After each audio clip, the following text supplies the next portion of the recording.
আল্লাহ তাআলা বলছেন এর থেকে বড় জালিম আর দুনিয়াতে কে হবে?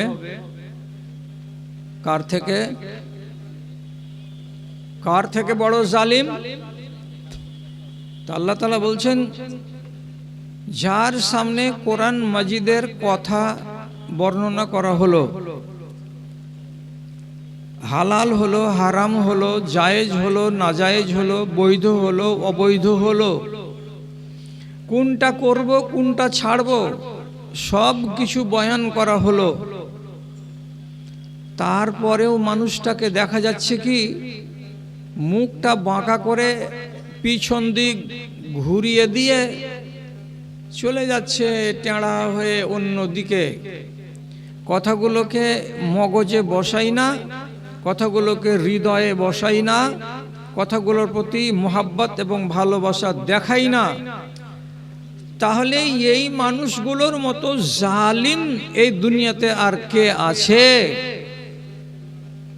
তারপরে আল্লাহ তাআলা বলছেন যারা জানার পরে মানে না, যারা জানার পরে মানে না, তারা হলো মুজরিম, তারা হলো আসামি, তারা হলো অপরাধী। আর যারা আসামি বা মুজরিম তাদের কথা আল্লাহ রাব্বুল আলামিন একটু পরে তখন বলছেন কি ওয়া ইন্না মিনাল মুজরিমিনা মুনতাকিমুন। দুনিয়াতে যত রকমের অপরাধী আছে, ছেলে হোক কিংবা মেয়ে হোক, যত প্রকারের অপরাধী আছে, সমস্ত আসামিকে সাজা দিতে পারবো এই ক্ষমতা আমার আছে। এবং পারবো কথাটা নয়, দুনিয়াতে এই রকম অপরাধীগুলোকে, আসামিগুলোকে আমি নিশ্চিত সাজা ভোগাবো, আমি তাকে আযাবে গ্রেফতার করব। কঠিন কথা। যারা শুনে, শোনার পরে জানে আর জানার পরে মানে না, এরা হলো মুজরিম। আরে মুজরিম মানে আসামি। আর আল্লাহ তাআলা বলছেন আসামিকে ছেড়ে কথা নয়, ওকে আযাব দিবই দিব, ওকে শাস্তি দিবই দিব। একগুলো শাস্তি হলো দুনিয়ার আর আরেকগুলো শাস্তি হলো আখেরাতের। কোনগুলো শাস্তি আখেরাতে দিতে গেলে মিটে যাবে, আর কোনগুলো শাস্তি দুনিয়াতে দিতে গেলে আখেরাতে আর দেওয়া হবে না। বিভিন্ন রকম আছে। এবার আমি যে আপনাদের সামনে আয়াতটাকে পড়লাম, সে আয়াতের নিরিখে এখন যদি বলি আমাদের দেশে কি এইরকম লোক আছে গো যারা সারাটা বছরে 52টি জুমার খুতবা শুনে জান্নাতের ওয়াজ, জাহান্নামের ওয়াজ, সুদের ওয়াজ, মদের ওয়াজ, ব্যভিচারের ওয়াজ, চুরি ছিনতাইয়ের ওয়াজ, জাদুর ওয়াজ, শিরিকের ওয়াজ, মা বাবার খেদমত সম্বন্ধে ওয়াজ, হালাল এবং হারাম সম্পর্কে ওয়াজ, এতগুলো ওয়াজ শোনার পরে ওয়াজগুলো মানে না, এইরকম কি আসামি আমাদের দেশে আছে? এখন আপনি বলবেন কি জানি ভাই আছে কিনা, আমরা তো অত চিন্তা করে দেখি না। তো তোমরা মৌলভী সাহেব মানুষ, তোমরা দেখো আর দেখার পরে বলো। তাহলে সোজা সোজা বাংলাতে বলছি, কথাটা যেন আপনারা কেউ বেশি করে না নিয়ে নেন। আজান পড়ে মসজিদে, তারপরে শত শত মেয়ে ছেলেকে রান্নাঘরে রান্না করতে আপনি চোখে দেখেছেন? নিশ্চয় বলবেন হ্যাঁ। আজান পড়ে জোহরের, তারপরে শত শত বন্ধুকে, ভাইকে আপনি চাষের জমিতে হাল চালাতে, ট্রাক্টর চালাতে অথবা পুল জমিতে গাঁড়তে চোখে দেখেছেন? আপনি উত্তর দিবেন হ্যাঁ। আজান পড়ছে জোহরের, তারপরে যে কোনো মোড়ে, চায়ের দোকানে, মিষ্টির দোকানে, কাপড়ের দোকানে, রেডিমেডের দোকানে, সারের দোকানে মানুষ বসে আছে দুটা একটা, তাদের ভেতরে হেলদোল নেই, অজু করার কথা ভাবে না, মসজিদে যাওয়ার কথা ভাবে না, এমন ছেলেদেরকে আপনি চোখে দেখেছেন? যদি বলেন হ্যাঁ দেখেছি, তাহলে যদি আজান পড়ার পর এদেশের শতকরা 25টা মেয়ে ছেলে রান্নাঘরেই থাকে, যদি আজান পড়ার পর 100টার ভেতরে 20টা লোক দোকানে মগ্ন থাকে, 100টার ভেতরে 30টা লোক যদি চাষাবাদে যুক্ত হয়েই থাকে, 100টা লোকের ভেতরে যদি 20টা লোক বা তার চাইতে কিছু বেশি লোক দুনিয়ার ধান্দাতে লেগেই থাকে, বাজারের গন্ডগোলের ভেতরে মিশিয়ে থাকে, তাহলে আপনি বলুন এরা কি জীবনে জুমার মসজিদে হাজিরি দেয়নি? কটা জুমা হয়? তো 52টা সারা বছরে। ওয়াজ কতটি শুনেছে? আধা ঘন্টা করে, 26 ঘন্টা। তাহলে 26 ঘন্টা ওয়াজ শোনার পর এই লোকগুলো যদি পিঠ ফিরিয়ে উল্টো দিকে না হেঁটেছে, তাহলে আর কারা? আর এই লোকগুলো যে পিঠ ফিরিয়ে মুখ ফিরিয়ে উল্টো দিকে চলে গেছে, এরা যদি আসামি না হয় তাহলে আর কারা? এইগুলোই হলো আসামি।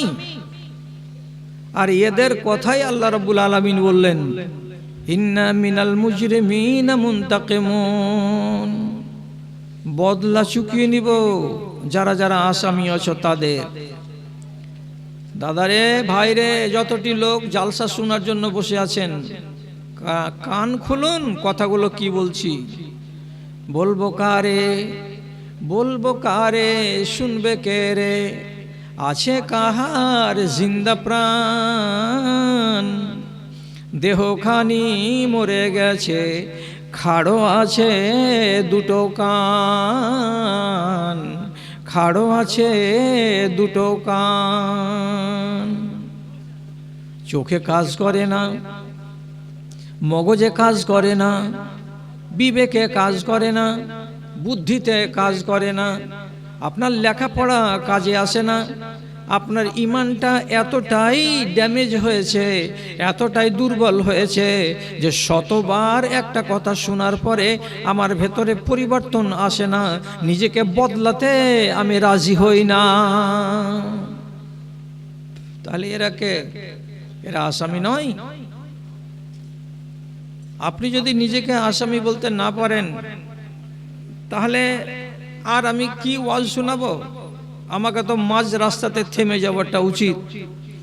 চোখের সামনে দেখতে পাচ্ছি বলে বলছি, চোখের সামনে দেখতে পাচ্ছি এবং সেই দুঃখের কথাটা আপনাকে শোনাচ্ছি। আজও এই দেশের মাটিতে প্রত্যেকটা গ্রামে, প্রত্যেকটা টোলাতে 60 থেকে 70 বছর বয়সের অনেক ভাই আমার আছেন, অনেক বাবাজি আছেন যারা নামাজ পড়েন। নামাজ পড়তে গিয়ে মসজিদের ওযুখানাতে বসে তারপরে নলটাকে খোলার আগে ডান হাতখানা মুখের কষাতে ভরে কি এতটুকু জিনিস ফেলে দিল ওযুখানাতে, দিয়ে মুখটাকে খাঁড়িয়ে নিয়ে বিসমিল্লাহির রহমানির রহিম বলে উজু শুরু করলো।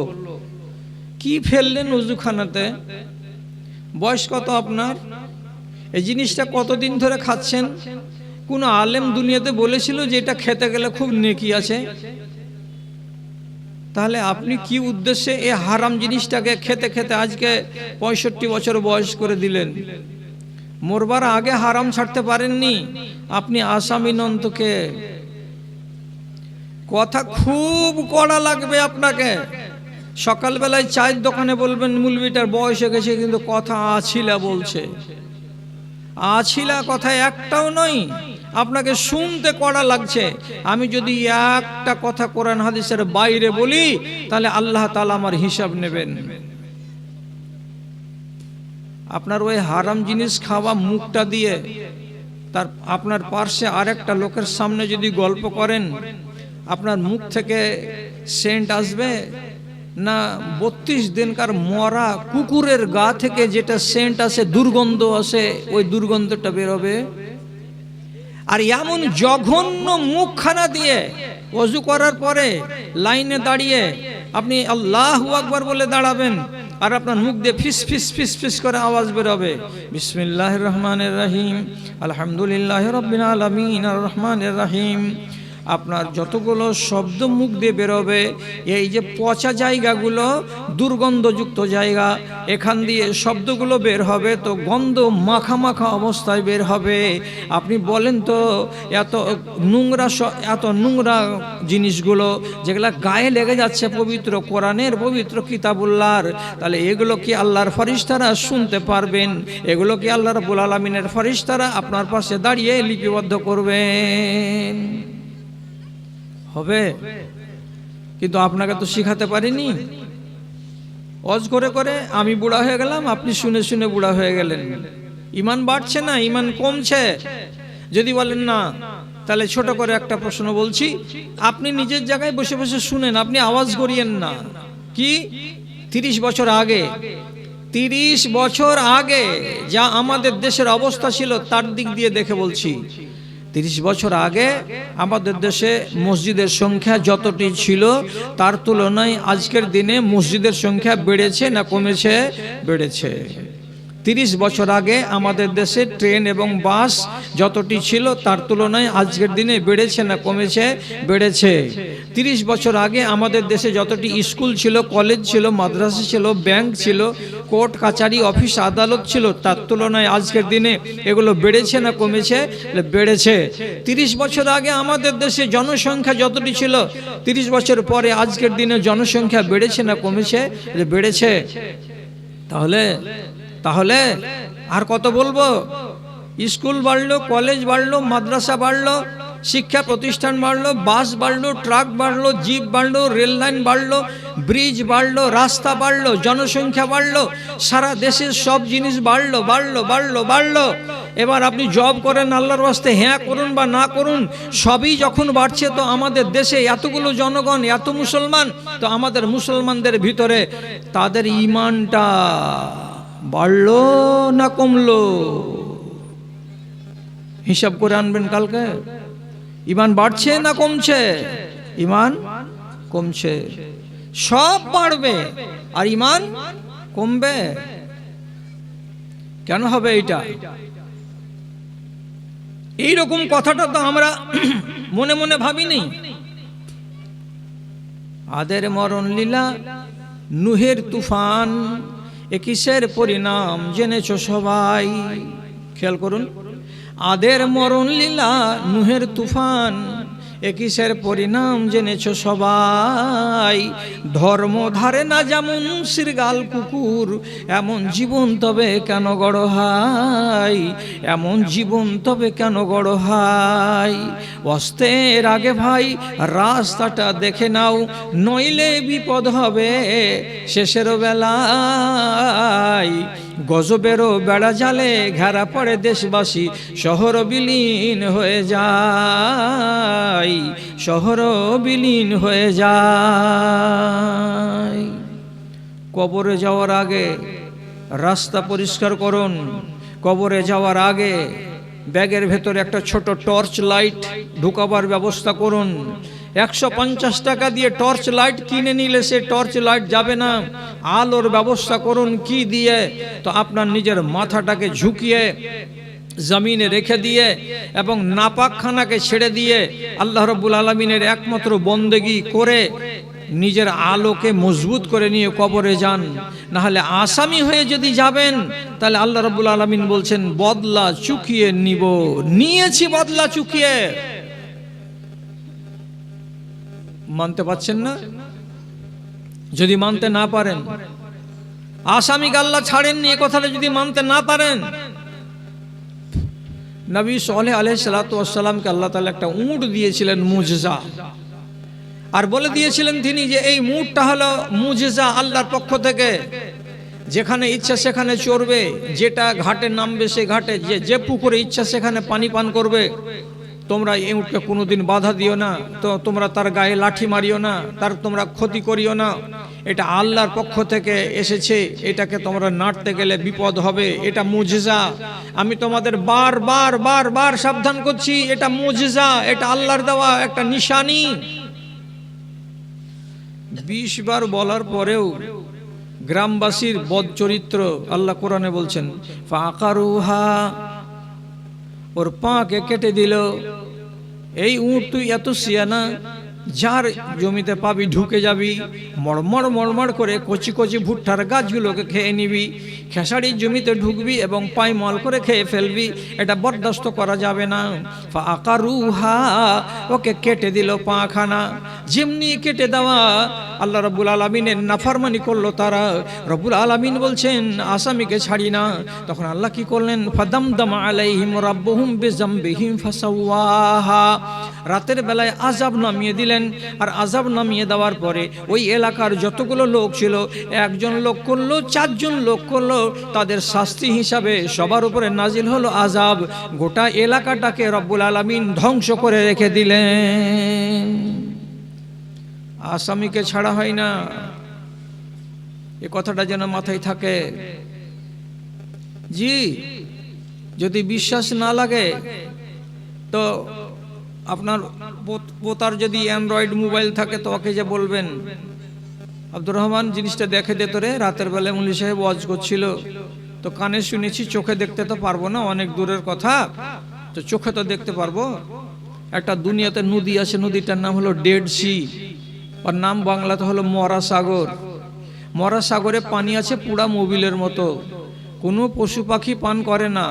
সেখানকার লোক ওই পানিগুলোকে ফসল পানিতে সেচ দেয় না। ওই পানির ভেতরে একটা মাছের বংশ খুঁজে পাওয়া যাবে না, পুরা মোবিলের মতো পানি। কোথায়? তো ডেড সি আছে। কোথায়? সৌদি আরবের উত্তর দিকে একটা দেশ আছে, তার নাম হলো জর্ডন। এই জর্ডন দেশের ভেতরে আছে ওই এলাকাটা বা ঝিলটা বা ওই বিলটা। কেন এমন হলো? লম্বা করে লাভ হবে না, আপনারা লম্বা ওয়াজ শুনতে পারবেন না। এগুলো লম্বা ওয়াজ শুনবে মুর্শিদাবাদের লোক এবং ঝাড়খণ্ডের লোক, আপনি শর্ট ওয়াজ শুনেন। কেন এমন হলো? ওইখানে একটা নবী এসেছিলেন, তার নাম লুত। লুত নবীর সম্প্রদায়েরা ছিল অত্যন্ত নোংরা। এরা বেটা ছেলে মেলামেশা করত, মেয়েদের পারোয়া করত না।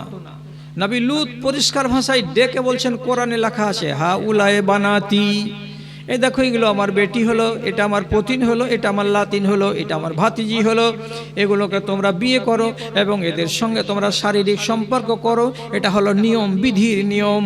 আর এটাকে বাদ দিয়ে তোমরা পুরুষে নোংরা কাজ করতে যেও না। 1000 বার বললেন কে? নবী লূত। কিন্তু এই চোট্টারা, এই ছ্যাঁচড় লম্পটেরা নিজের বদ চলন থেকে সরে আসতে পারল না। আল্লাহ রাব্বুল আলামিন বললেন, তোরা আসামি, তোদেরকে ছেড়ে কথা হবে না। এবার কি হলো? পরিষ্কার করে আল্লাহ তাআলা বলছেন, ফাআমতারনা আলাইহিম হিজারাতান, আসমান থেকে তাদের উপরে শিলাবৃষ্টি শুরু হয়ে গেল, বর্ষণ শুরু হলো। টানা এক রাত, টানা একদিন যদি তাদের উপরে এরকম বড় বড় শিলাবৃষ্টি হয় তো অবস্থাটা কি দাঁড়ায়? অন্য কোরআনের আয়াত আল্লাহ রাব্বুল আলামিন বলছেন, ওই সমস্ত এলাকার লোকগুলোকে জমিন সমেত আল্লাহর ফেরেশতারা উপর দিকে উঠিয়ে নিলেন। আর নেয়ার পরে উপরে নিয়ে গিয়ে জমিনটাকে এরকম করে উপুড় করে দিয়ে সেই জায়গাতে ফেলে দিলেন। তাতে বাড়ি মাটির তলায় চলে গেল, ঘর গেল, জমি গেল, জিরাত গেল, পশু পাখি সবাই গেল, ছেলে গেল, মেয়ে গেল, আসবাবপত্র গেল, সব মাটির তলায় চলে গেল। এবং জোরের সাথে উপর দিক থেকে যখন ওই মাটির খণ্ডটা, গোটা দেশটা ওইখানে ধাপাস করে যখন পড়লো, সঙ্গে সঙ্গে জায়গাটা ডোবা হয়ে গেল। আর ডোবা হওয়ার কারণে সেই জায়গাতে পানি জমলো। আর পানিগুলো যে জমে গেল তো জিন্দেগির মতো সেটা ঝিল হয়ে গেল। আর এই ঝিলটাকে বলা হয় ডেড সি। এর পানিগুলো মরা পুরা মোবিলের মতো হয়ে আছে, কেউ ব্যবহার করে না। কেন এটা হলো? আল্লাহ রাব্বুল আলামিন বলছেন, সারা জাহানের মানুষকে আমি শিক্ষা দেওয়ার জন্য এটা করলাম। দেখো রে দেখো, এই এলাকার লোকেরা এরা সবাই ছিল আসামির দল, তাদেরকে আমি মাটির তলায় ভরে দিয়েছি এবং ওই জায়গাটাকে জিন্দেগির মতো মানুষের কাছে আমি চিহ্ন হিসাবে রেখে দিয়েছি। এই জায়গাটা হলো পাপের জায়গা, এই জায়গাটা হলো অভিশপ্ত জায়গা। এই জন্য এখানকার নদীতে, এইখানকার ঝিলটাতে তার পানিগুলো পরিষ্কার নয়। সারা দুনিয়ার মানুষ তোমরা দেখো এবং জ্ঞান করো। বেশি যদি বাড়াবাড়ি করো তো আযাব আসবেই আসবে। তাহলে আপনারা বলছেন, মৌলভী সাহেব আমি তো 30 বছর থেকে নামাজ পড়ি না, তো কই আমার পেটে তো লাগে না। আর কেউ বলবে আমি তো জীবনে রোজা রাখি না। তো কই, আমার তো কোনো ক্ষয়ক্ষতি হয়নি। আর একজন বলবে আমি যে মদ টদ খেয়ে যাই, নিশা টিশা খেয়ে যাই, 30 বছর থেকে মদ খাচ্ছি, তো কই আমার উপরে তো আল্লাহর আযাব আসেনি। আপনাকে কি দিয়ে বুঝাবো? আপনার যুক্তিটা তো ঠিক যে আমার কাছে তো আযাব আসেনি, তো এর জবাব আমার কাছে নাই। কোরআন যেটা দিয়েছে সেটা আমি বলছি, আপনার যদি মনটা ভালো লাগে তো মানুন, না মানতে গেলে না মানুন। একটা কথায় দয়া করে আল্লাহর রাস্তায় 3-4টা লোক একটু হ্যাঁ বলেন তো। যারা আপনারা মাছ মেরেছেন কাঠি দিয়ে, সেই কাঠিতে মাছ মারা লোকেরা যেমনি বনশিটা রুই মাছে গিলে নেয় আর আপনি খাঁচটা কষে দেন, তো হ্যাঁ না বলেন। বনশি ছিপটার মাথাতে কমসে কম 25 হাত এক্সট্রা সুতা লেপটানো থাকে। সুতাটা অমনি হয়ে থাকে না, সুতা সম্পূর্ণ খুলে যায়? খুলে যায় না? খুলে যায়। আপনি তো জানতে পারছেন যে মাছ লেগে গেছে, তো সাথে সাথে ছেঁচড়ে তুলেলেন না। যারা চালাক মাছুয়ারা তারা কি সঙ্গে সঙ্গে টেনে হিঁচড়ে তুলে নেই না, কি করে? ওকে কি করে? খেলায়। খেয়াল, এদিকে দৌড়াবে, ওদিকে দৌড়াবে, এদিকে হুড়কি মারবে, ওইদিকে হুড়কি মারবে, আর ছিপটাকে টন টনে করে ধরে রাখবে। যখন দেখলো যে না পালাবার উপায় নাই, নিস্তেজ যখন হবে আর দৌড়াদৌড়ি করবে না, তখন আস্তে আস্তে এই চালাক শিকারী ছিপটাকে ধরে আস্তে আস্তে করে টেনে টেনে টেনে টেনে 5 কেজি রুইটাকে ডাঙায় তুলে আনবে। কোরআন কি বলছে? উমলি লাহুম ইন্না কাইদি মাতিন। এদেরকে আমি ঢিল দিয়ে রেখেছি, যেমন তগ্গিকে ঢিল দেওয়া হয় মাছকে চারিদিকে খেলা করার জন্য, তারপরে যখন ওকে ধরা হয় তখন কলসাতে আঙুল দিয়ে বাজারে নিয়ে আসা হয়। আল্লাহ তাআলা কোরআনে বলছেন আমি তাদেরকে ঢিল দিয়ে রেখেছি, করো আরো করো, মদ খাও আরো মদ খাও, মাগিবাজি করো আরো মাগিবাজি করো, নমাজ ছাড়ো আরো নমাজ ছাড়ো। তোমার এই রকম করে ছেড়ে ছেড়ে ছেড়ে ছেড়ে যখন বেশ কিছুদিন হয়ে যাবে, সেদিন আমি যখন টান লাগাবো, তো টান লাগাবার কালে কিন্তু তুমি আর রেহাই পাবে না, আমি তোমাকে টেনেই কিনারায় নিয়ে আসব। কেমন করে টান লাগাই? কেমন করে লাগাই? কোরআন মাজিদের আয়াত পড়লাম, তারপরে হাদিস বলছি। আল্লাহ রাব্বুল আলামিন বলছেন ইজা আরাদাল্লাহু বিআবদিহি খায়রান ইউআজ্জিলু উকুবাতাহু ফিদ দুনিয়া। যতগুলো পাপ করেছেন আল্লাহ রাব্বুল আলামিনের যদি মনে জাগে যে এই লোকটাকে দুনিয়াতে তার আযাব দিয়ে তাকে আমি হালকা করে দেব, তো আযাব দিয়ে দিতে পারেন। কেমন আযাব? আযাবটা কেমন হলো? এমন বড় রোগে পড়লো, 30 বছর ধরে মদ খাওয়ালো, কলকাতা থেকে রিপোর্ট হলো, বলছে তোমার লিভার নষ্ট হয়ে গেছে 80%, 20% বাকি আছে, বাড়ি যেয়ে যত পারো ভালো খাও আর শুধু আরাম করো। কতদিন আরাম করবো ডাক্তার বাবু? বেশি জোর যদি করো তো 6 মাস করো, তারপরে ভোজ খেতে চলে যেতে হবে কবরস্থানে। এখন তোমার বাকড়ামি শেষ, সারা দুনিয়ার ডাক্তার তোমাকে আর ভালো করতে পারবে না। এবার পড়ে থাকো বিছানায় কতদিন ধরে? তো 6 মাস ধরে। কিডনি ফেল, 6 মাস 3 মাস পড়ে থাকো, থাকার পরে কবরে যাও। অথবা আল্লাহর কি আযাব হবে? যারা বেশি ডান পিটে হয়, যারা বেশি মাতব্বর হয়, মাস্তান হয়, তাদের যদি আল্লাহ না করে হঠাৎ কোনো মরণ হয়ে গেল, হঠাৎ মরণ। হঠাৎ মরণ মানে কি? মোটরসাইকেলে অ্যাক্সিডেন্ট হয়ে মরে গেল, অথবা তাকে কোনো ট্যাক্সিতে কিংবা ট্রাকে চেপে দিয়ে তার শেষ করে দিয়ে চলে গেল, কিংবা তার উপর থেকে দেয়াল পড়ে গেল, কিচ্ছু বলতে পেল না মরার কালেও, এবং মাকেও ডাকতে পেল না, বাবাকেও ডাকতে পেল না, একবার কলেমাও পড়তে পেল না, হঠাৎ করে মরে যায়। যদি হঠাৎ করে মরে যায় দুনিয়াতে কোনো মানুষ, তো জানবেন আমার ভাইরা, আমার দাদারা, একটা ভালো মানুষ মরলো তার লক্ষণ হলো 6টা, আর একটা মন্দ মানুষ যদি মরে তো তার লক্ষণ হলো 3টা। 3টা লক্ষণের ভেতরে 1 নম্বর লক্ষণ হলো তাকে আল্লাহ তাআলা শান্তিতে 15 মিনিটে, 20 মিনিটে, 1 ঘন্টায়, 2 দিনে মরণ দেবেন না, ওকে হঠাৎ করে মরণ করে দেবেন। আর হঠাৎ করে যদি মরণ হয়ে যায়, এটা হলো সবচাইতে বাজে মরণ।